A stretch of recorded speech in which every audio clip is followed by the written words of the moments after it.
Today on Noble Legends podcast, I have Washington Post beat reporter Nicky Wolcott. Nicky covers Northern Virginia high school football for the Washington Post. He also covers many other sports. Does a tremendous job. Nicky, great to see you. Thanks for doing this. Good to see you as always, Julian. Thanks for having me on. No, of course. So we did finish with the soccer in the spring. Amazing season. I think you were covering a couple other sports. How do you like the transition to fall, and what exactly are you covering this fall? Yeah, I enjoy the transition to fall. I grew up playing soccer as we've discussed in the past, so I always love covering soccer. In addition to doing Northern Virginia public school football again, I'm also doing girls soccer for the third year. Obviously in the fall, that's mostly Maryland and DC schools. Actually, our first top 10 just went out, and it's actually the top three are all Northern Virginia private schools. It's Paul the Sixth, Potomac School, and Bishop O'Connell. The top girls teams this year are all pretty tight though. There's a lot of great programs around. So yeah, doing that in addition to second year of Northern Virginia football again, which will be fun. So you're just covering football from Northern Virginia. You don't mess with the private schools or Maryland. Yeah, as a whole we do, but we have four beat writers, one dedicated to the privates, one dedicated to DC and PG County, and then one dedicated to the rest of Maryland in addition to me. Yeah. Well, one omission from the top 20 the first 2 weeks is the St. James. And I know we talked about this in the spring. For folks who didn't catch that, you explained to me the other day at the game that you don't put academies in your top 20. You want to explain that one more time? Yeah. I think just for now, obviously, the world of high school athletics is definitely changing, and we actually did a story on the academies heading into the year about how, especially with the kind of improving is the wrong word, just growing prevalency of school choice, I guess, and kind of the growing of these kind of sports academies propping up. We've decided for now, for this fall season at least, to keep the academies out of the top 20. I'm sure we'll kind of reevaluate that in the future, but yeah, for now, the academies won't be in the top 20. Have you gotten pushback about that yet? Honestly, personally, not really. I'm sure the coaches at those schools would like to be ranked. Personally, I think it's something that would be interesting, and I don't think it's something like we're super against or anything. It's just evaluating everything as of right now. I think that was just kind of the decision we made for the fall. Yeah. Well, going into the football season, and we talked at the Madison game, you were very up in the air on where the teams belonged, except for maybe the top three or four teams in the metropolitan area.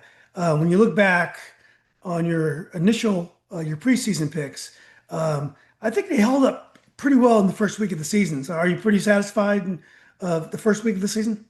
Yeah. It's always tough to tell just week one. But yeah, I feel pretty good. I think as a whole, it's always tough measuring out like the different areas, especially you have like very few, less than basketball, you have those few cross state lines matchup, but you had a couple in week one, and I think we'll have a couple in the next couple weeks. So that's always interesting. But yeah, no, I think as of through week one, the picks did pretty good, and a lot of great teams are playing each other in the first couple weeks of the season, which is always fun to see. So that can always rattle up the rankings. That can always make you feel good about your first picks. But regardless, it's fun to watch. Yeah. Are you paying attention to I mean, you went to high school in Frederick, Maryland. Are you paying attention on Quince Orchard opens up their title defense this week? Are you paying attention to the football teams in the other jurisdictions? Are you laser focused on Northern Virginia?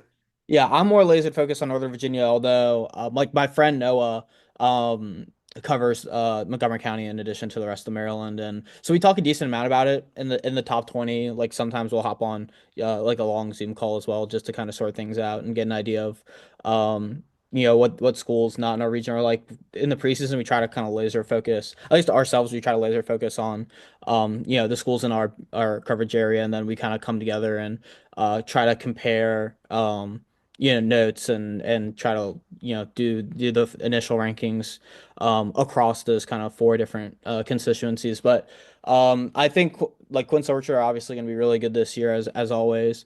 And I think that Stonebridge Quince Orchard game that's early in the year is going to be really interesting. I'm kind of excited for that one. I think that's in 2 weeks from now or something. Is Quince Orchard playing South County again this year too? I think so. I need to double check that, but I think they are. Yeah, they used to, They always play a couple games across state lines. And I know that had been a matchup over the last couple of years. hasn't gone too well for South County the last few Mhm. years. Maybe it'll go better. Did you notice, like I did, that there was a lot of teams playing Ohio teams the first week? I know that Liberty Christian from Lynchburg did, they got blown out by a team in Ohio. I forgot the name, but I went through the rankings quickly. I noticed there was a few teams in the top 20 that went to Ohio or hosted a team from Ohio. Did you happen to notice that? It's funny, yeah. There's always a couple of states that pop up. I think some years there's a couple of Florida teams. There was I know Good Counsel played a team from Florida this year, but yeah, it was funny. There had been a couple of teams from Ohio this year. Yeah. One of the big barometers that I thought I saw the first week was the Gonzaga Oscar Smith game, just because Oscar Smith had narrowly defeated Madison in the state final, and they were pretty young last year. They had some Mhm. great. They have a four-star quarterback. They have a five-star receiver, 4 or 5 star receivers going to Michigan, I believe. The quarterback, Lonnie Andrews, I don't know if he's committed yet. He's only a junior. That was a game that I think it was interesting because Oscar Smith is probably known as the second or third best team in Virginia probably after Phoebus and Maury. It's hard to tell. I think they're probably on their level, but they do their best to avoid each other. Did you happen to notice that game at all? The Gonzaga Oscar Yeah, Smith game? I don't think we had anyone there personally, but I think we saw like I think I saw some highlights from it, and I heard a decent amount about it from other people. And it seemed interesting. I mean, it was 17-0, which from Oscar Smith's perspective, it's disappointing to lose always, but I mean, you know. I don't think that was that bad of a score. Obviously, you get shut out, but that just kind of shows the difference with some of these private schools have. Especially I think it comes through a lot in like your O line and D line, just like the size of some of those kids, the skill of some of those kids. It's hard to compete with that as a public program. But yeah, it's always interesting to see those kinds of matchups. And yeah, I agree. It's definitely an interesting barometer kind of heading into the year. Yeah, it's I would I would think Oscar Smith. I guess they have 3 or 4 of their top assistant coaches are not coaching this year. They moved on to other programs, to the college. I think one former NFL coach is not coaching. So from what I understand, and I tried to watch it online, but the streams were a little bit inconsistent. Mhm. That they definitely had their opportunities. It wasn't like they weren't in the game. It is interesting that Gonzaga is playing Dunbar this weekend. Now, you did not move Dunbar out of the top 20. You and your crew didn't move Dunbar out of the top 20, and they got absolutely smoked by Champ from Aldi, even though I guess their star running back was out, but they did score points. What did you think about that Dunbar Champ game? Yeah, I didn't get to watch it live, but I know our DC reporter was watching it. It was really interesting. It was basically a shootout. There wasn't a lot of defense, a lot of offense. And yeah, I think with the way that worked, I think because Dunbar had an injury and because they were higher in the rankings, we moved them close to 18, and then they're at 18, I think, in Yeah, this week's ranks. And then they'll have a chance against Gonzaga to kind of see where they are. And Champ is on the bubble now. So I think that'll kind of sort itself out over the next couple weeks. It's hard to, have huge swings back to back, especially when some results don't exactly you're not sure how they square with like your individual rankings. Like I have an idea of like what Virginia teams I want in the top 20 and who's on the bubble and who's kind of on the edge after that. And obviously that's different for each person's beat. So when you try to square that all into the top 20, it can kind of be hard. But I think that was kind of the thought process behind that. And I wouldn't be surprised, in a week or two if Champ end up above Dunbar, depending on results, or if Dunbar kind of are able to swing back and rebound, then the results will kind of the rankings will show that. or more importantly, especially if Dunbar plays well against Gonzaga, Champ might be on its way to a great season this year. And I Exactly. heard before the season that they were going to be good, so Mhm. we'll definitely have to watch them. Let's go to the top ranked Virginia team, and it's Battlefield. I followed a ticker. I was with you following a ticker, and it's just everyone. North Stafford was touted all in the offseason. This team's unbeatable. They led. I looked from start to finish. I understand there was a pass interference call as time ran out in the end zone. They scored with no time on the clock to get the win. Did you happen to see that last play? I did. I was able to go back and watch it. Yeah, that game was super intriguing. And I know you had Matthew Hatfield on last week. I know in his rankings, I think North Stafford was up there in the Class 6 rankings. Just below or about equal with Battlefield. And so that was definitely like we don't cover Stafford County, or else I probably would have. I mean, that would have been a really tough decision between that and the Madison Stonebridge game. But I mean, given all the everything that happened in Battlefield in that game, Cal Moshe kind of limped off. I think in the third quarter or later in the game, and he's obviously coming back off a torn ACL, and their backup quarterback comes in and throws a pair of touchdowns. You have the dramatic play on the untimed down late to kind of continue that 44 game regular season unbeaten streak. It was pretty impressive, especially considering I know someone I know, Carl Frederick, who does uh prep red zone for Virginia, I believe, was there, and like North Stafford looked super impressive, and even with that, Battlefield was kind of able to come back. So, they were our top ranked Virginia team for a reason coming into the year. That I mean, it's super bunched up in my opinion. There's a lot of quality Virginia teams, and like you said, it's always hard kind of coming into the year. You kind of feel like a lot of things are pretty equal, and it's hard to put one team over another with solid reasoning. But that was a really impressive showing from them, kind of coming back and winning that game against a really really quality opponent. What did you feel about the pass interference call? Yeah, it's hard to see on the replay with it being on the opposite side of the field. I mean, it's always tough in that scenario. It looked like he hit him, but I mean, I'm watching on a camera with not great quality from like 50 yards away. So, Yeah. I don't know. It's probably not for me to say, but I mean, if you're a defense, you probably feels tough. If you're on offense and you benefit from it, you probably think you deserve it. So, goes both ways. I will say the North Stafford people weren't happy with the call, if Yeah. that's fair to say. Interesting, number 8 Wise, perennial contender in Maryland, is playing Kings Fork, another perennial contender, and they're now a Class 5 team down in Tidewater area. That'll be a nice game. I have no idea what Kings Fork has. I don't think Matthew mentioned them, but they're always good and everything. Mhm. So it'll be interesting.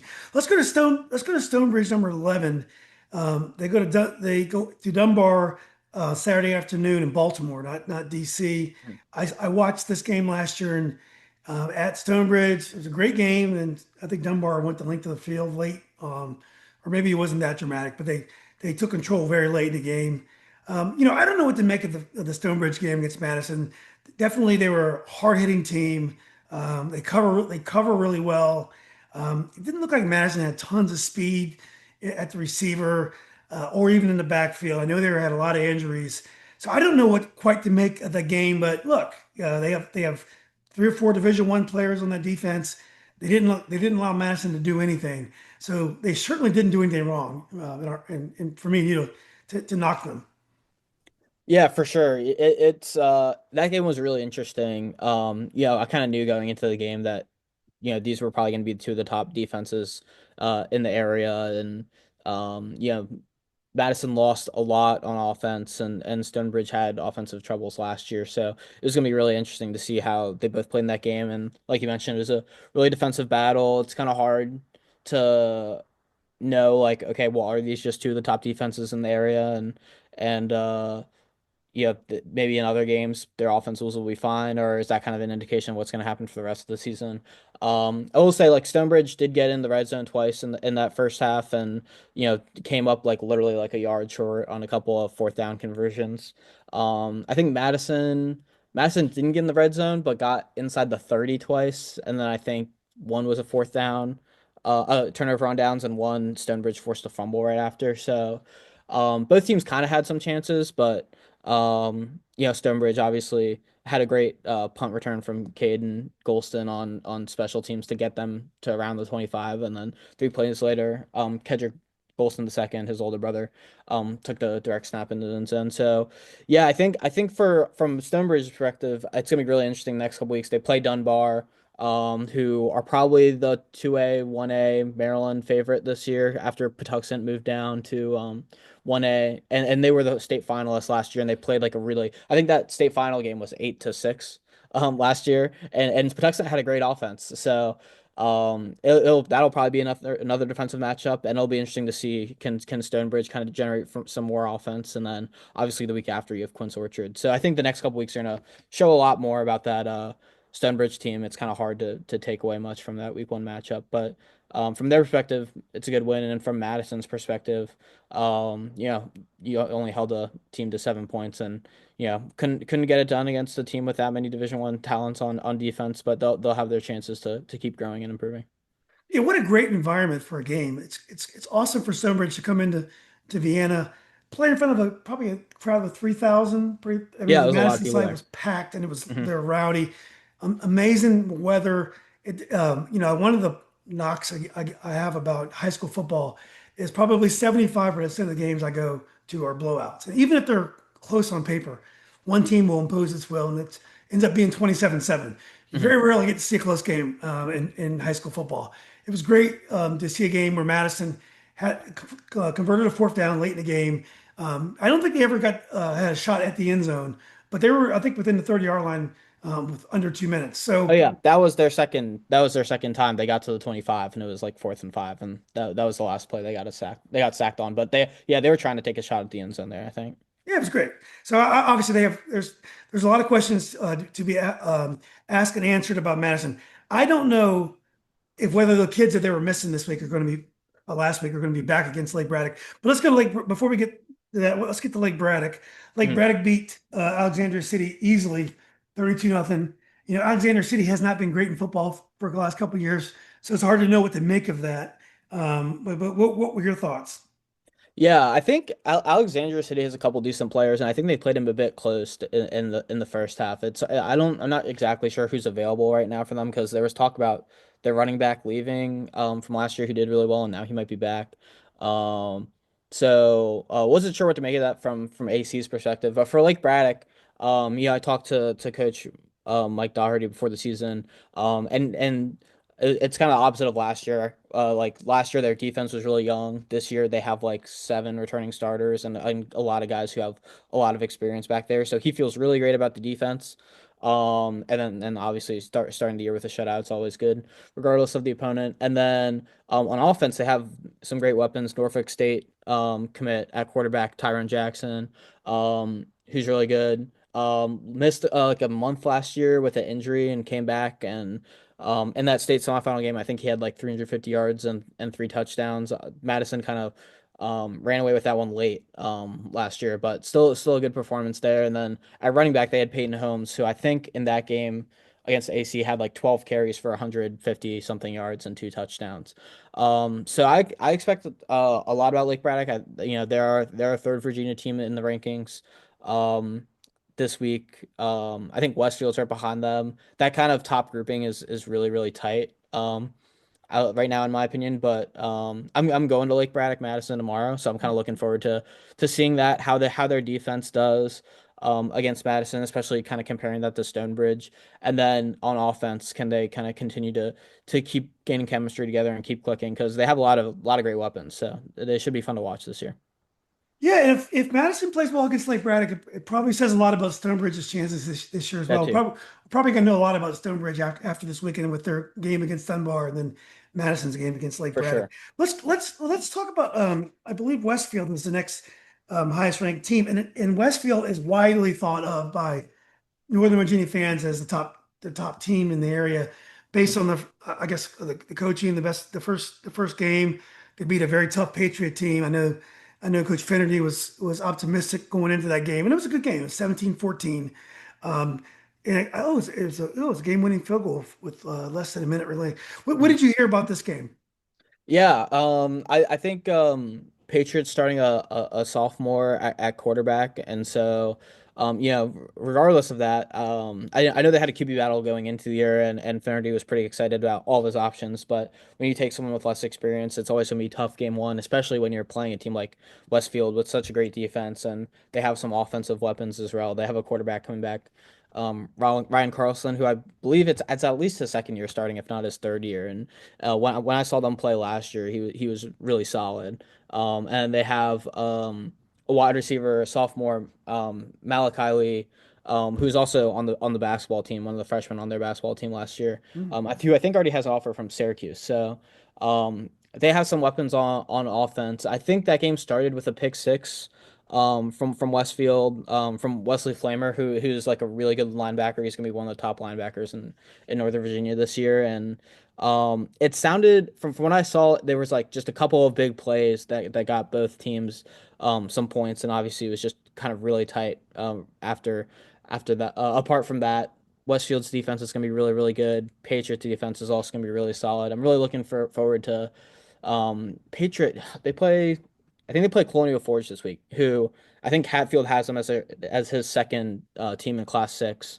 They I know they're really good. Obviously, state semifinalists last year, and they kept it close with Oscar Smith in the first half of that state semifinal game. So they'll get a really good test this week as well. That'll probably say a lot about Westfield too. And then yeah, I think I'm excited about Westfield as well. Coming out of week one, against a team like Patriot with a win is always a a solid. It's all going into week two on a high note after that, it's always great. So I don't blame anyone if they have them as their number one team in Northern Virginia right now. I think that conversation is really close, and after that week one win, I think they definitely deserve to be in there. And also think the folks that hang out in my groups are less. We have fewer Loudoun County folks than we would in Fairfax County. So I'm sure Stonebridge is probably handicapped by that. I see Stonebridge visibly is very tough. It's just hard to tell with all those injuries, and it's such a defensive game. We have to hope that we weren't just seeing great offenses that can't move the ball at all. But we'll definitely see. So let's go to so we got Patriot Colonial Forge. I agree, huge game. Also on the schedule for this weekend, I think is a big game is Langley versus Herndon. Yeah, Now Herndon's a team that no one talks about, and they were 8-3 last year. They lost narrowly to Tuscarora, who's always good. I think Tuskegee either got into the state quarters last year or the we were regional state semifinalists. Yeah, state semifinalists. I know they have a lot of players graduate, but they've got a great program. They get a lot of tough kids. That's a great school district. It's a big school district for a class four. Herndon narrowly lost to Tuscarora. Last year, Herndon lost 3 games last year. They lost to Langley, they lost to Washington Liberty, and they lost to Westfield. I think Herndon's a team that probably we don't talk about very much, but they may be better than we know. I think this Langley Herndon game. Langley has a great quarterback, from what I understand, who is a great lacrosse player, yeah, Cole and I think it's a Sanford, yeah. linebacker or a tight end that's also great. I think this is a very underrated kind of a sleeper game on the schedule this weekend. Yeah, I 100% agree. That was actually it. I have them listed in like order of importance might be a bit much, but I had all the ranked games, and then that was like my top game apart from that. That should be a really good game. Yeah, I saw Langley a couple times last year, and I was really impressed with Sandberg, who, like you mentioned, is primarily a lacrosse kid. But even last year, he had a great year at quarterback, and is back this year, and they had a really impressive week one win against Fairfax, at least by the score, 21-0. I don't know as much about that game. I think Fairfax got pretty close and like turned it over on fourth and goal once or something. And maybe had like a couple of turnovers down the field. But Langley still capitalized on that, and they had a really impressive year last year, as did Washington Liberty. Like those two teams coming out of the Liberty, were really strong. And then so coming back this year, Washington and Liberty, they also lost a lot, but they had an impressive week one win, handily over Bishop O'Connell. And Langley with their week one win, and another chance to play like you mentioned, a tough team in Herndon that doesn't really get talked about as much. I think those two have a real good chance this year to come out of Region D, where you think of Region D, it's a lot of like who's the best Concord team this year? They might come out of it. Like I think the Liberty teams have a really good shot this year. So yeah, I think this will be a really good game. It's definitely one of like probably the top 5, 6 games this weekend. Yeah, that's a game. I'm probably going to go to the Riverside game just because I live down the street and it's the first home Mhm. game.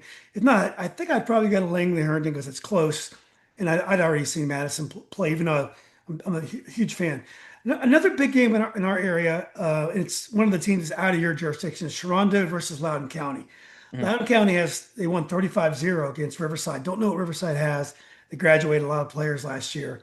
I know Loudoun County has Jeremiah Davis. His dad was a coach and Division One player. I think he played at Maryland or Penn State.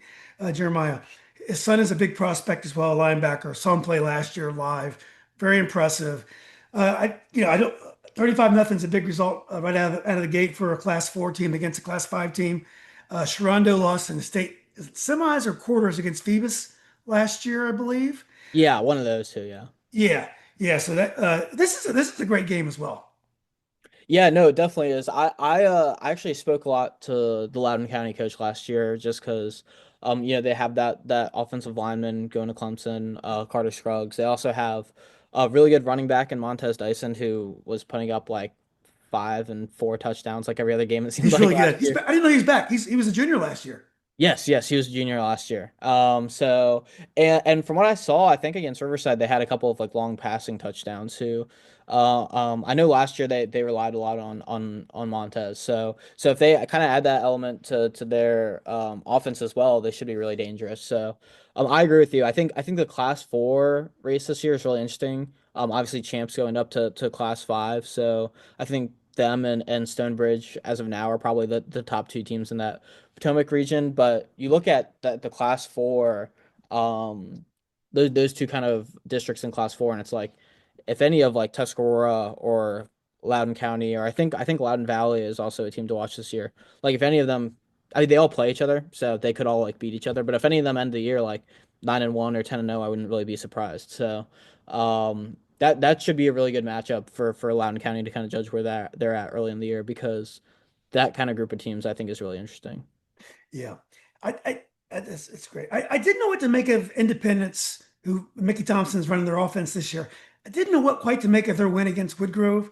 Woodgrove, a big fan of what Coach Barlow and what he does up there. And I know he lost Connor Salmon, his all everything receiver, but he's got lots of athletes. I think he's got 4 or 5 guys playing Division One football right now. William and Mary, some small schools, college division schools up north. So I know they're probably strong again. We'll see how Woodgrove and Independence do this week and give an indication of where they are. I know Class 4 Loudoun is going to be the best, probably the best region in basketball this year because all those Yeah. players from Heritage, from Loudon, from Heritage brings like everyone Tuskegee, back, they right? all came back. Ryan Brzezinski, they all came back. Yeah. Whereas everyone in Northern Virginia, a lot of the good players left, except for Westfield. So it's going to be interesting to see if it's the same in football. We didn't talk about Mountain View versus Battlefield. I know Mountain View's in Stafford County, but I wanted to say Mountain View was 3-7 last year. They beat Gainesville, who was 8-3 the year before, 28-0 in the opening night. They play Battlefield this week. That's probably a good matchup. If Battlefield is flat or don't come out ready to play, it will be interesting to see if Mountain View can compete with them. Yeah, for sure. From what I've heard, I think Mountain View should be pretty good this year, and I know Gainesville lost a lot from last year. So yeah, I think this week's game will probably give us some perspective on the week one results. Like as you're mentioning, it's like you can take what you want from kind of week one, but the next 2 weeks of results kind of give you they kind of let you know what those kind of week one results actually meant. So that's why this week of games is so interesting because there's a lot of really good matchups that should also say a lot about what actually happened in kind of week one. Yeah, exactly. Um, Nikki, is there any other games we should be talking about? Who is Champ playing this week? Yeah, Champ is actually at Woodgrove, so that should be another That's a good interesting. game. Yeah, that should be another interesting Loudoun County matchup. That kind of gives us some more perspective on some teams. I think Independence plays Potomac Falls, who Potomac Falls actually has some pretty good players, and I think they beat Dominion last week 49-0. Like they beat them handily. So that I think that'll also be pretty interesting too. Here, let me go to my list. Washington Liberty at McLean, another good matchup. Falls Church beat Wakefield pretty handily week one, which I thought was a pretty notable result. The National District I think is gonna be really interesting this year. Mount Vernon beat Hayfield. That was probably another notable result from week one.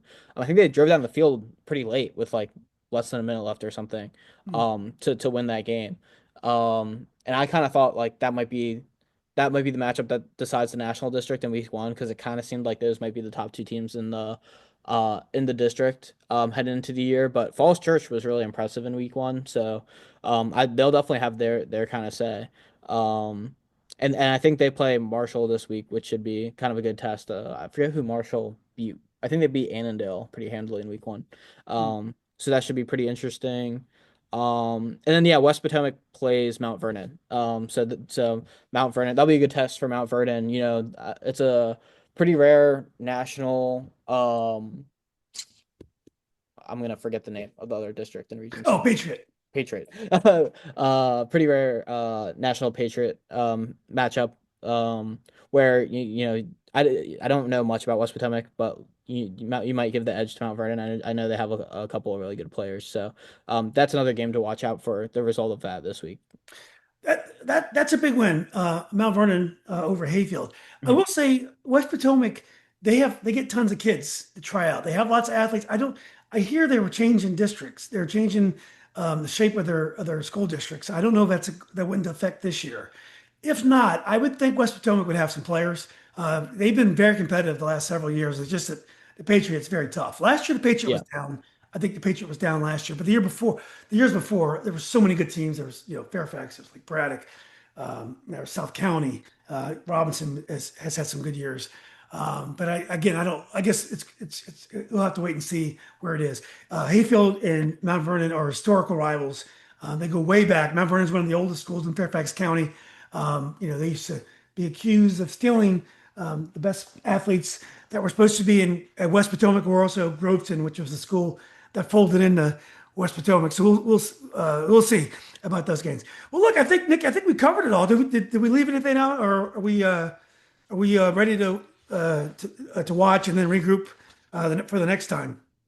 I think we hit on most things. I mean, like I mentioned, the first couple weeks of the season, especially this year, I think are really exciting because a lot of the top teams scheduled a lot of the other top teams. It's always the you have like the 2 year scheduling cycle, and sometimes things can be kind of awkward heading into the second year of that because teams and programs kind of can swing pretty quickly. But when you get into the first year of these matchups that were scheduled for a reason, it's always pretty exciting. And so I think the next couple weeks will kind of say a lot, and the pecking order will kind of start to reveal itself.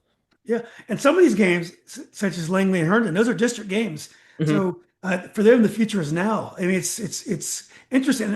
I think there was a district game or two opening week. So you Yeah, really Mount have Vernon, Hayfield. Yeah, Yeah.